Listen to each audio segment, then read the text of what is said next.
Bayangkan suatu pagi, kamu bangun, tapi tidak ada lagi rasa sakit di tubuh. Tidak ada berita perang di televisi, tidak ada penguburan, tidak ada duka, tidak ada tangisan. Semua yang membuatmu letih telah pergi. Langit di atasmu bercahaya, tapi bukan karena matahari. Bumi di bawahmu subur, tapi bukan karena pupuk atau apa.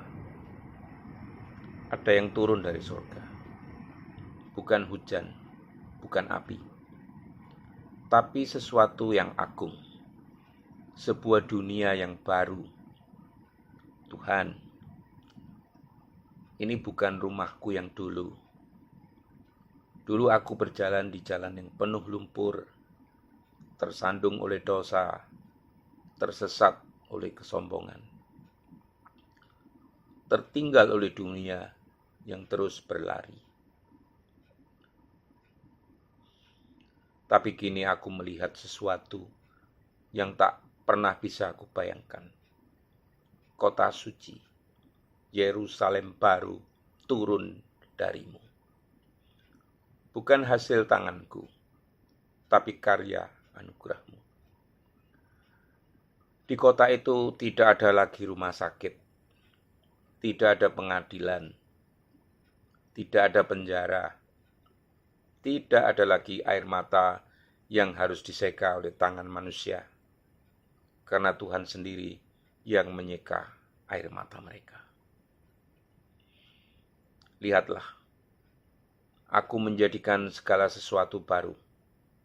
Aku adalah Alfa dan Omega, awal dari penciptaan, akhir dari penderitaan.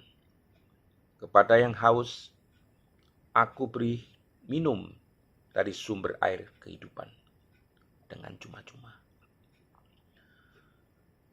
Saudara-saudaraku, renungkan hari ini. Kita tidak sedang menuju kemusnahan. Kita sedang berjalan menuju pembaharuan. Bukan dunia yang hancur, tapi rencana Allah yang makin digenapi. Apakah kau sudah siap untuk dunia yang turun dari sorga? Atau masih sibuk membangun dunia fantasi yang akan berlalu? Wahyu 21 ayat 1 dan 2. Lalu aku melihat langit yang baru dan bumi yang baru. Sebab langit yang pertama dan bumi yang pertama telah berlalu dan laut pun tidak ada lagi.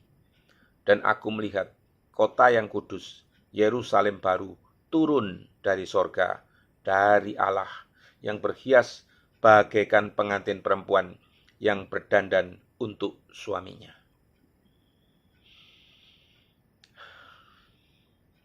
Bapak Ibu, langit baru dan bumi baru merujuk pada pembaruan total ciptaan, bukan sekedar perbaikan. Perbaikan dunia lama, bukan.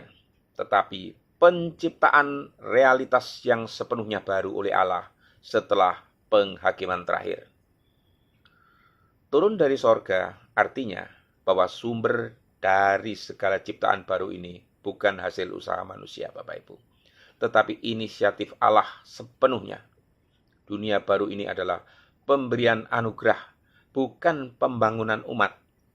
Ini juga berarti perpaduan antara sorga dan bumi. Tempat tinggal Allah kini menyatu dengan umatnya. Tidak ada lagi pemisahan antara yang ilahi dan yang duniawi, Bapak Ibu. Kontras dengan dunia lama, langit dan bumi yang lama telah tercemar oleh dosa, penderitaan, kematian. Di langit dan bumi yang baru, tidak ada lagi air mata, Bapak Ibu. Kematian, duka cita, ratap tangis, penderitaan, tidak ada lagi. Wahyu 21 ayat 4. Jadi apa itu makna simbolisnya? Atau makna apokaliptiknya.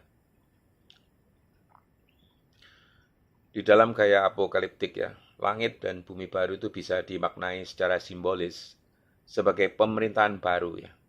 Allah kini memerintah secara langsung, Bapak Ibu. Juga bermakna sebagai suatu komunitas yang ditebus, gereja atau Yerusalem baru yang dimuliakan bersatu sempurna dengan Allah. Juga berarti akhir dari sejarah dunia lama dan awal realitas kekal bersama Allah. Ya, aplikasinya di dalam iman Kristen itu adalah sebagai memberikan pengharapan eskatologis, Bapak Ibu ya, bahwa penderitaan dunia saat ini tidak kekal. Mengajak hidup suci sebagai persiapan untuk menjadi bagian dari Yerusalem baru ya. Dan menunjukkan bahwa karya penyelamatan Allah meliputi seluruh ciptaan, bukan hanya jiwa manusia. Jadi kesimpulannya, langit baru dan bumi baru yang turun dari sorga menggambarkan pemulihan total seluruh ciptaan oleh Allah, di mana tidak ada lagi dosa, penderitaan, dan keterpisahan dari Tuhan. Ini adalah wujud akhir dari rencana keselamatan di mana Allah tinggal bersama umatnya selamanya. Jika di sorga tidak ada Allah, itu bukan sorga namanya Bapak Ibu, tapi neraka. Tapi jika di bumi ada Allah, itulah sorga Bapak Ibu. Sorga bukan tempat, sorga adalah keadaan, posisi. Di mana ada Allah, disitulah sorga. Amin Bapak Ibu, semoga mencerahkan. Amin.